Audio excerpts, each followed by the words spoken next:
استخارہ کیا ہے؟ نماز استخارہ کا کیا طریقہ ہے؟ نماز استخارہ پڑھنی چاہیے یا نہیں پڑھنی چاہیے؟ کیا وہ نماز کے اندر ہی دعا پڑھنی ہے یا نماز کے بعد پڑھنی ہے؟ وہ کون سی دعا ہے؟ تو مختصر میں اس کی وضاحت یہ کر دوں کہ اللہ کے رسول صلی اللہ علیہ وسلم کی حدیث ہے اور صحیح بخاری کی روایت ہے، فرمایا اذا ہم احدکم بالامر فلیرکع رکعتین من غیر الفریضہ ثم لیقل، کہ کوئی آدمی اگر کسی کو کوئی خاص معاملہ درپیش آ جائے، کوئی خاص بات ہو، تو وہ آدمی ایسا کرے کہ وہ فرض نماز کے علاوہ جو ہے وہ نماز پڑھے 2 رکعت۔ یعنی فرض نماز میں یہ نہیں ہے، فرض نماز کے علاوہ اگر آپ کو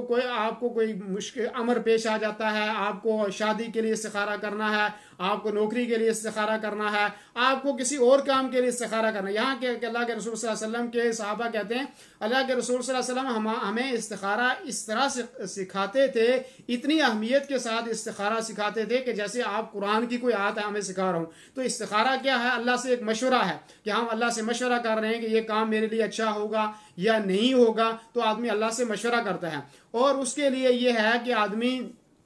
ایسا نہیں ہے کہ اب آپ نے استخارہ کر لیا تو اللہ تعالیٰ آپ کو خواب کے اندر دکھائے گا کہ آپ یہ کام کریں یا آپ نہ کریں، ایسا کچھ نہیں ہے۔ آپ نے اللہ سے ایک مشورہ کرنا ہے اور اس کے بعد آپ کا دل بیٹھ جاتا ہے تو آپ اس کو کام کو کرنا شروع کر لیں، اور اگر اس میں بھلائی نہیں بھی ہوگی تو اللہ تعالیٰ انشاءاللہ اس سے آپ کو نکلنے کے راستے جو ہے وہ پیدا کر دے گا۔ لیکن یہ کوئی ضروری نہیں ہے کہ آپ نے استخارہ کیا اور استخارہ کرنے کے بعد اب آپ کو خواب کے اندر آئے گا کہ آپ جو ہے آپ کا یہ مسئلہ ٹھیک ہو گیا ہے جی آپ کر لیں، ایسا بھی نہیں۔ دوسری بات یہ استخارہ آپ نے خود کرنا ہے، آپ نے کسی اور سے نہیں کروانا ہے۔ بہت سارے لوگ کہتے ہیں ٹی وی پر بیٹھ کے یا فلاں جگہ آپ ہماری طرف سے استخارہ کریں، اور وہ پیسے لے کے استخارہ کرتے ہیں، تو یہ بات نہیں ہے۔ استخارہ آدمی کو خود کرنا چاہیے، جس کو کوئی مشکل امر پیش آ گیا وہ خود جو ہے وہ استخارہ کرے۔ اور استخارہ کی نماز کے لیے کوئی وقت نہیں ہے، جب بھی آپ کو کوئی معاملہ پیش آئے اسی وقت جو ہے آپ 2 رکعت پڑھیں اور آپ اللہ تعالیٰ سے جو ہے وہ مشورہ کریں، اور یہ جو ہے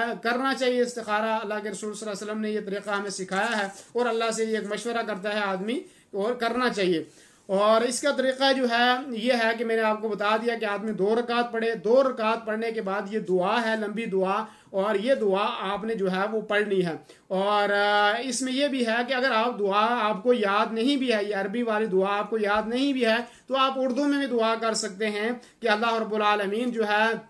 میں تجھ سے یہ مشورہ کرتا ہوں، اور میں جو ہے تو ہر چیز کے اوپر قادر ہے، میں جو ہے ہر چیز کے اوپر قادر نہیں ہوں، اور میں تیرے فضل کا جو ہے سوال کرتا ہوں، اور تو ہی طاقت اور قدرت رکھنے والا ہے، مجھے کوئی طاقت اور قوت نہیں ہے، اور تو جاننے والا ہے، میں جاننے والا نہیں ہوں، تو علام الغیوب ہے، اور اگر تو چاہتا ہے کہ یہ جو کام میں کر رہا ہوں یہ میرے دین کے اور میری معیشت کے بارے میں اور میرے انجام کے بارے میں بہتر ہے، تو اللہ تعالیٰ جو ہے اس کام کو میرے لیے آسان کر اور مجھے اس کام کے اندر تو ہے برکت دے۔ اور اگر تو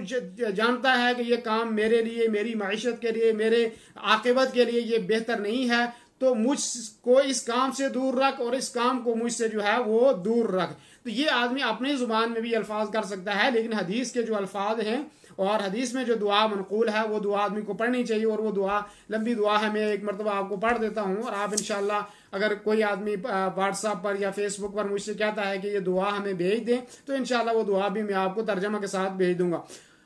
دعا اس طریقے سے ہے کہ اللہم انی استخیرک بعلمک واستقدرک بقدرتک واسألک من فضلک العظیم فإنک تقدر ولا اقدر وتعلم ولا اعلم وانت علام الغیوب اللہم ان كنت تعلم ان هذا الامر خیر لی فی دینی ومعاشی وعاقبت امری فقدره لی ویسر لی ثم بارک لی فی وان كنت تعلم ان هذا الامر، یہ هذا الامر کا جو لفظ ہے یہاں پر آپ نے وہ اپنی ضرورت جو آپ کو جس چیز کے لیے آپ استخارہ کر لیں آپ اس کا نام لے لیں اور کہیں کہ اس معاملے کا نام لیں، اور پھر کہیں ان هذا الامر شر لی فی دینی ومعاشی وعاقبت امری فاصرفه عنی واصرفنی عنہ واقدر لی الخیر حیث کان ثم رضنی به۔ یہ جو ہے لمبی دعا ہے، اور اگر کسی ساتھی کو چاہیے تو میں ترجمہ کے ساتھ بعد میں انشاءاللہ اس کو بھیج دوں گا۔ دینی رہنمائی کے لیے ہمارے چینل کو سبسکرائب کر دیجئے